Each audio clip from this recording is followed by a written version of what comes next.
Hello class, good morning. Hindi Kritika के दौरान के अंतर्गत आज हम कृतिका का पाठ 3 रीढ़ की हड्डी का अध्ययन करेंगे। ये एक एकांकी है जिसमें समाज में नारी पर होने वाले अत्याचार, नारी की जो समस्याएं हैं उसको इसमें बहुत बखूबी दिखाया गया है। आइए हम इसका अध्ययन करते हैं। और इसके लेखक हैं जगदीश चंद्र माथुर। रीढ़ की हड्डी जो पाठ है, एकांकी है, वो जगदीश चंद्र माथुर द्वारा रचित एक विचार प्रधान एकांकी है जिसमें हमारा समाज में जो हम देखते हैं कि किस तरह से एक लड़की को जो मतलब समस्याएं झेलनी पड़ती हैं वो सब इसके अंतर्गत हम देखेंगे, जिसमें समाज में नारी को उचित गरिमा प्राप्त न होने की समस्या का अच्छे से प्रभावशाली चित्रण किया गया है। इस नाटक में, इस एकांकी में समाज में यदि वो शिक्षित भी है तो उसे उचित गरिमा प्राप्त नहीं होती है। इस समस्या को लेखक ने प्रभावशाली रूप से चित्रण किया है। अब उमा नाम की एक लड़की है, वो बीए पास है ना, समझदार है, सच्चरित्र है, बहुत अच्छी युवती है। समाज में अगर उसके लिए लड़का ढूंढा जाए तो शायद उसके लेवल का लड़का ढूंढना मुश्किल है, लेकिन फिर भी उसके लिए विवाह में जो समस्याएं आएंगी वो हम देखेंगे किस तरह से हमारे पास, मतलब ये समस्या एक सामान्य समस्या है। तो यानी कि उमा नाम की जो बच्ची है वो समझदार है, सच्चरित्र है, बहुत अच्छा चरित्र है उसका चेहरा आकर्षक है, लेकिन उसकी आंखों पर चश्मा चढ़ा हुआ है, क्योंकि पढ़ाई करते हैं तो पढ़ाई करते समय ज़्यादा पढ़ाई के कारण या और कई जो होती हैं दिक्कतें उनके कारण चश्मा लग जाता है।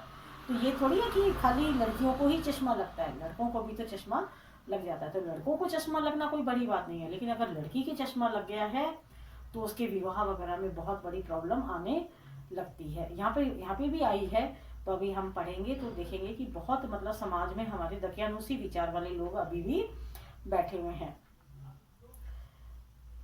यहाँ पर उसकी आंखों पर चश्मा चढ़ा हुआ है। उसके पिता रामस्वरूप जी और उसकी माँ प्रेमा काफ़ी व्यस्त हैं क्योंकि उमा को देखने वाले लड़के वाले आ रहे हैं। अभी हम पाठ का सार पढ़ रहे हैं क्योंकि पहले हम पाठ पूरा पढ़ चुके हैं, तो आज हम इसको पाठ को आपको एकांकी का मैं सार समझा रही हूँ, है ना, क्योंकि हमने पहले इसको पूरा हम पढ़ चुके हैं। तो उमा को देखने वाले आने वाले हैं और उमा के मम्मी पापा जो हैं, पिताजी रामस्वरूप जी और माँ जो है प्रेमा, वो काफ़ी व्यस्त हैं। और जो लड़का आ रहा है शंकर, वो बीएससी करने के बाद मेडिकल की पढ़ाई कर रहा है, ऐसा बताया गया है। उमा के पिताजी को बताया गया है कि जो लड़का आ रहा है देखने की उमा के लिए, वो लड़का, उसका नाम शंकर है और वो बीएससी करने के बाद में मेडिकल की पढ़ाई कर रहा है। और जबकि लड़के के पिता जो हैं गोपाल प्रसाद, वो पेशे से वकील है, यानी कि मतलब प्रोफेशनल वकील हैं। ये बातें उनको बताई गई हैं। अब हकीकत क्या है वो बाद में हमें नाटक के अंदर, हम बाद में पाठ के साथ में पढ़ेंगे। लड़के वालों के स्वागत की तैयारी चल रही है हमारे समाज में। वैसे ही इंडिया में है, लड़की वाला चाहे कितना भी इज्जत वाला हो, लड़की बहुत अच्छी हो, लेकिन साहब लड़के वाला चाहे वो सब्जी बेचता हो, लड़का चाहे वो लड़का सब्जी बेचता हो, साहब मैं लड़के वाला हूँ, है ना। लड़की वाले बहुत मतलब कहीं, लेकिन पता नहीं सामाजिक जो दकियानूसी विचार हैं। तो हम आते हैं इसके ऊपर। लड़के वालों के स्वागत की तैयारी चल रही है। रामस्वरूप जी अपने नौकर के साथ मिलकर तख्त लगाते हैं, अच्छा से जो उनकी सजावट का है सामान, कमरे को ठीक ठाक सजा रहे हैं। तख्त पर अच्छी सी चादर बिछाई गई है, पहले दरी बिछाई गई है अच्छी सी, फिर चादर बिछाई गई है। प्रेमा रामस्वरूप जी से कहती है, यानी कि उमा की माँ अपने पति से बोलती हैं कि उमा मुंह फुलाकर बैठी है।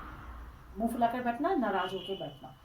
तुम्ही ने ज़्यादा पढ़ा लिखा कर उसे सिर पे चढ़ा दिया। पापा बोलते हैं उसके, उमा के पापा, कि तुमने उसे बहुत पढ़ा लिखा करके ज़्यादा सिर पर चढ़ा रखा है ना।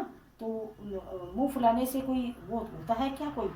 प्रेमा कहती है, पुराने ज़माने को अच्छा बताती हैं प्रेमा, कि जब लड़कियां बहुत कम पढ़ती लिखती थी, प्रेमा यह भी शिकायत करती है कि उमा पाउडर वगैरह बिल्कुल नहीं लगा रही, मतलब मेकअप नहीं कर रही, लड़के वाले आ रहे हैं। रामस्वरूप जी समझाते हैं कोई बात नहीं, जब लड़के वाले आ जाएं तो उसे पान लेकर भेज देना, जरूरी नहीं है, हमारी बच्ची जैसी है, सादा सिंपल, हमें वैसे ही अच्छी लगती है और हमें ज़्यादा मेकअप वगैरह करके उसे सजाना संवारना नहीं है, वो वैसे ही देखने में अच्छी लगती है।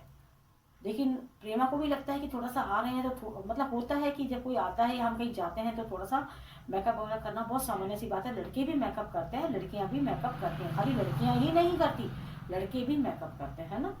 तो उसके पापा ने बोला कोई बात नहीं है, लेकिन ये बहुत पुराने ज़माने की बात है ना, इसलिए कमरे में सितार भी रख दिया जाता है, क्योंकि उमा सितार बहुत अच्छा बजाती है। उमा सितार बहुत अच्छा बजाती है, इसलिए सितार भी रख देते हैं, क्योंकि लड़की के गीत संगीत में प्रवीण होने का भी प्रदर्शन करना है। आता है बहुत अच्छी बात है, लेकिन उनको बताना और अपने लड़के में चाहे 100 खोट हो तो वो तरह तरह से बहुत सारी चीज़ों की वो छानबीन करते हैं। रामस्वरूप जी अपनी पत्नी प्रेमा को हिदायत देते हैं कि लड़के वालों को यह मत बता देना कि उमा बीए पास है। सबसे बड़ी बात, मैं इस बात के बिल्कुल विरोध में हूँ, क्योंकि उमा बीए पास है ये उमा का कसूर नहीं है। उमा बीए पास है ये उमा का कसूर नहीं है, क्योंकि उमा के शंकर के माता पिता को कम पढ़ी लिखी लड़की चाहिए जिसे वो दबा करके रख सके, क्योंकि पढ़ी लिखी लड़की होगी वो अपने अधिकारों के बारे में जानती है, वो अत्याचार को सहन नहीं करेगी, है ना। जैसे ही अत्याचारों का वो घोर विरोध करेगी, उसका अपमान सूचक शब्दों के साथ वो वापस से उन्हें प्रतिकार करेगी, है ना। तो यहाँ पर शंकर के पापा ने कह रखा है, मतलब हमें लड़की कैसी चाहिए, जो कम पढ़ी लिखी हो। तो उमा के पापा को शादी करनी है, इसलिए उमा के पापा बोलते हैं कि हमें ये नहीं बताना है कि हमारी लड़की बीए पास है, इस बात को छुपा के रखना है। तो उमा की माँ बोलती हैं कि ये कौन सी बात हो गई कि मतलब हम अपने बच्चे की पढ़ाई बताएंगे। बोले नहीं नहीं, वो लोग दकियानूसी विचार के हैं और इसलिए उन्हें यही बताया गया है कि लड़की केवल मैट्रिक पास है। तो कम पढ़ी लिखी लड़की होगी तो कम पढ़ी लिखी लड़की में उतनी समझ होगी, उतने अधिकारों को अपने बारे में सचेत होगी। जबकि आप देखो, आप सभी अपने घरों में सब बच्चियां पढ़ी हुई हैं, अपने अधिकारों के बारे में हमें जानना चाहिए। अगर लड़का अपने अधिकारों के बारे में जानता तो हमें क्यों नहीं अधिकार है ना। और आप भी अपने घरों में देखते हैं, हम सब अपने घरों में देखते हैं कि हमारी जो बहनें हैं, हमारी जो बच्चियां हैं, वो ज़्यादा बहुत हर काम में आगे हैं, है ना। तो उन्होंने कहा कि ये दकियानूसी विचार है, उनको केवल लड़की मैट्रिक चाहिए, क्योंकि कम पढ़ी लिखी लड़की चाहिए। वो कहते हैं कि हमारे घर में ज़्यादा पढ़ी लिखी लड़की सेट नहीं कर पाएंगे हम लोग, यानी कि उनको पता है कि हम कैसे लोग हैं, उनको ये पता है कि हम लोग कैसे लोग हैं जो पढ़ी लिखी बच्ची को नहीं रख पाएंगे, है ना। तो बोलते हैं कि इसलिए उन्हें यही बताया गया कि लड़की मैट्रिक पास है। रामस्वरूप जी कहते हैं कि उमा को देखने के लिए जो लड़का आ रहा है शंकर, उसके पिता गोपाल प्रसाद आ रहे हैं, और यद्यपि गोपाल प्रसाद खुद वकील हैं, सभा सोसाइटियों में जाते हैं, लड़का बीएससी करके मेडिकल कॉलेज में पढ़ता है, इसलिए वो लोग यही चाहते हैं कि हमारे घर में जो बहू आए वो ज़्यादा पढ़ी लिखी नहीं आनी चाहिए, क्योंकि ज़्यादा पढ़ी लिखी बहू आएगी तो वो हर काम में अपना अधिकार भी जताएगी, और होता है पढ़ी लिखी है तो वो अपना हिसाब से उसका रहन सहन, उसका खाना पीना अपने हिसाब से होगा। अब लड़के वाले आ रहे हैं तो गोपाल प्रसाद और शंकर आते हैं, यानी कि दूल्हा वर जो है वो और उसके पापा आते हैं। लड़की के पिता होने के कारण गोपाल प्रसाद रामस्वरूप जी बहुत विनम्रता दिखाते हैं, उनका स्वागत करते हैं, है ना, उन दोनों को बैठाते हैं और स्वयं को उनका सेवक भी बताते हैं कि आइए मैं तो आपका सेवक हूँ, है ना। जबकि जो लड़की का पिता था वो महान होता है, वो अपनी बच्ची उनको मतलब ये समझ लो कि उनके घर में, जिनके घर में शादी कर रहे हैं, कोई भी लड़का कुंवारा नहीं रह सकता।